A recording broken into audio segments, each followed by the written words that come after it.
Hello there, my name is Spirelli and today we are looking at 5 more games that are just waiting for me on my Steam wishlist. This can go on for quite some time. Not saying my wishlist is long, just saying it contains a decent amount of games, I guess. Like I was saying in my previous video, I have multiple lists on Steam just to manage the game I already own and want to play in the future, and then on top there's the wishlist, because it can never hurt to put a game on there, right? I surely only buy it if I have time to play it soon, not just because it's on sale right now, and eventually I surely am going to play it. So, since I can't be the only one falling into the hole of buying too many games and not getting around to playing them, and constantly getting input on what more games to wishlist that looks super exciting and I really want to get at some point. So yeah. I'm doing this again. There are 5 more wishlisted games and you might add your own Steam wishlist. You might tell me what I might want to add to my Steam wishlist based on what I'm showing you. And again, let me tell you how they wound up here, what I like about them, and why I haven't gotten around to them yet. In no particular order. Monorail Stories. This is a self-proclaimed minimalistic adventure game about the extraordinary encounters of ordinary people.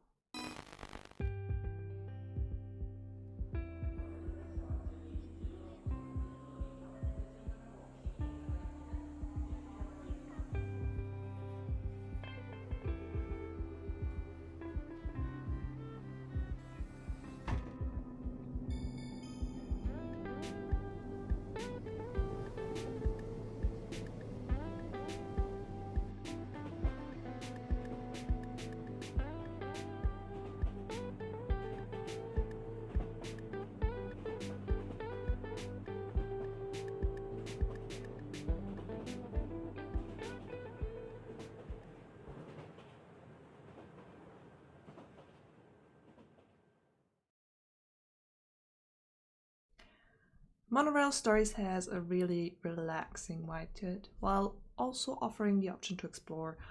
I also love point and click games as well as the pixel art used here. Monorail Stories promises to be all about choices and interactions, and boy do we not get enough interaction during a global pandemic. Stay safe, everyone. Anyway, I think I'm currently in the mood for more fantastical, out of the ordinary settings and characters, so no, I'm not sure whether I'll immediately pick this up once that's possible, but I'll definitely want to play it at some point, probably on the channel. It's developed and published by Select Software, and while the game isn't available yet, there's a free demo for you to try, which actually I could also just play the demo on the channel.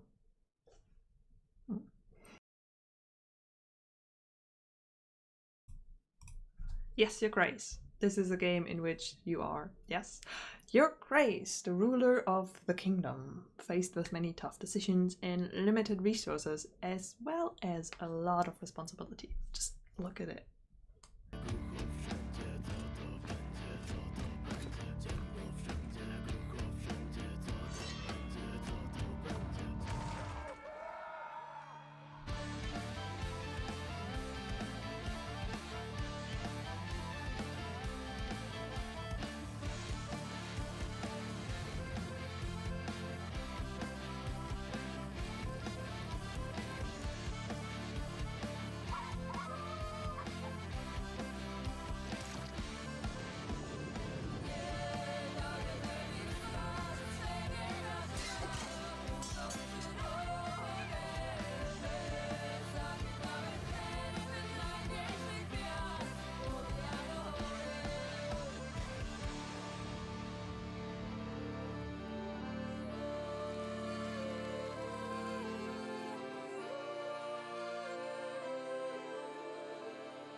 Yes, Your Grace originally reminded me of a little free game I played at some point called Sword the Court.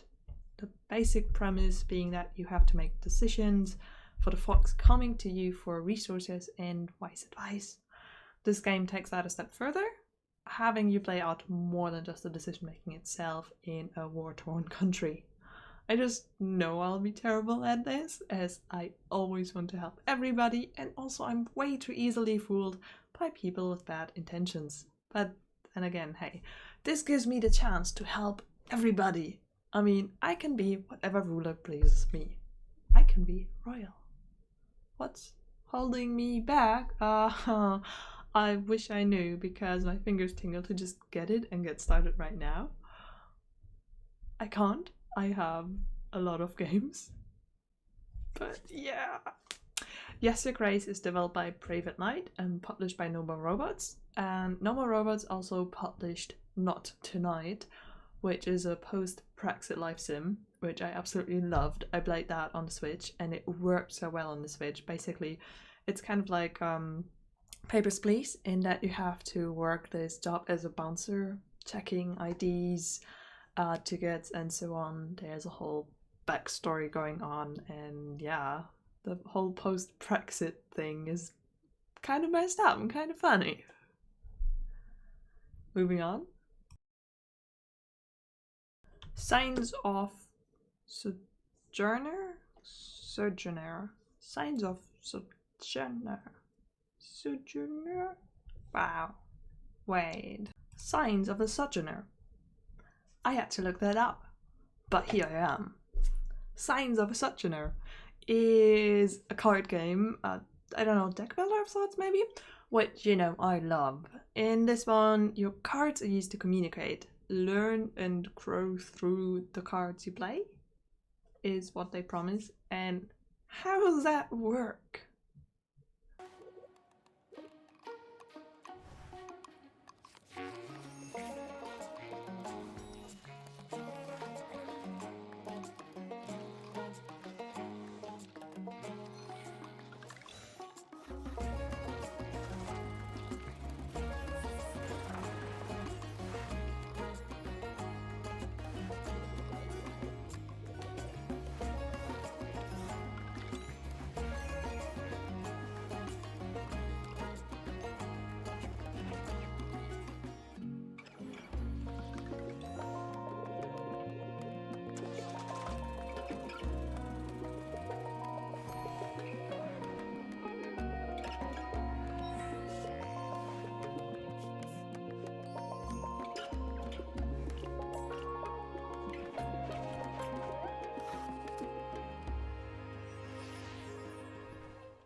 So obviously I love the style for this game, both in the main gameplay loop as well as the aesthetics. By just watching the trailer, I'm a little confused as to how my cards work. Seems I have to get a complete row, and there's some effects on it, but mostly there's just those symbols, so it's a very clean kind of card, like no text on there at all. This game promises great encounters and conversations as well, so guess that's what I currently want, seeing as I have multiple games about encountering people on here. Why haven't I picked it up yet? Well, there's too many deck builders / card games out there and I can't pick. Also, once again, I'm afraid of getting too hooked on it. Signs of Sojourner is developed and published by Echo Games, also providing a free demo in which you can play the prologue. Once again, maybe I should do that for the channel.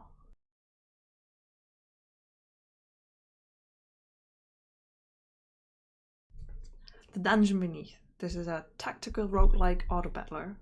You will, not surprisingly, go into a dungeon to explore, fight enemies, and gain treasures. Follow along.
The dungeon beneath seems great in the way combat is working, seeing as this is a more tactical game in which you don't have to necessarily press the right button at the correct second and also have to have a good sense of your surroundings.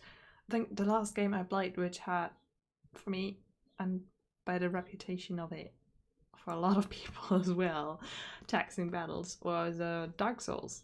Really not a game for me that much. This one though, it lets me live in this fantasy world, go explore, go fight, hopefully figure out multiple strategies to go about things. It's really gratifying to me to be able to figure out what to do in a game by myself, so like Baldur's Place. When will I pick this up? Why haven't I done it yet? I don't know. Oh, going through my wish list is really terrible because it really just makes me want to get all the games because they seem amazing. That's why they are on there.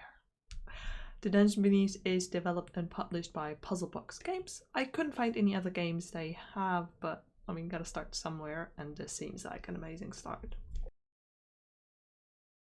C.S. Isle. This is a narrative game set in a fantasy version of medieval Northern Europe.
C.S. Isle mostly hit me with its gorgeous art. Also, fantasy stories are one of the main kind of tales I enjoy, swapping only with dystopian novels at some point. So I'm interested in getting to know the story, seeing how we can influence what's happening, and enjoying the art. Recently I got into graphic novels, so it makes sense to me to also want to try out a visual novel. The main reason I haven't yet is because one of the benefits of a classic book or a graphic novel is that it's time away from the screen, which I should really have sometimes. I work at a screen. A lot of my hobbies are at a screen. Definitely during a pandemic, even more so than usual. So yeah, just kind of like offline time. That's what's stopping me. C.S. Isle is developed and published by Novavox, which also have Across the Cruise, another game which is on my wish list actually, and Along the Edge, some further visual novels to jump into if this game convinces me of the beauty of visual novels. So that's that. 5 more games from my Steam wishlist. Did you wishlist any of them yourself? Did you play any already? Are you interested in hearing about more Steam wishlisted games, Switch wishlisted games, or board games? I also have deck builders as board games on my wishlist. Just let me know in the comments below. Also, let me know if there's anything you're interested in seeing on the channel. I think definitely the 2 demos should go on there, just so we can get a better understanding for what they are. Thank you so much for watching. See you soon with more. With more what? I don't know. With more Let's Plays, with more wishlists, with more me telling you what I love. I have so many ideas of things that I could talk about. Mostly games. So yeah, stick around and I'll see you.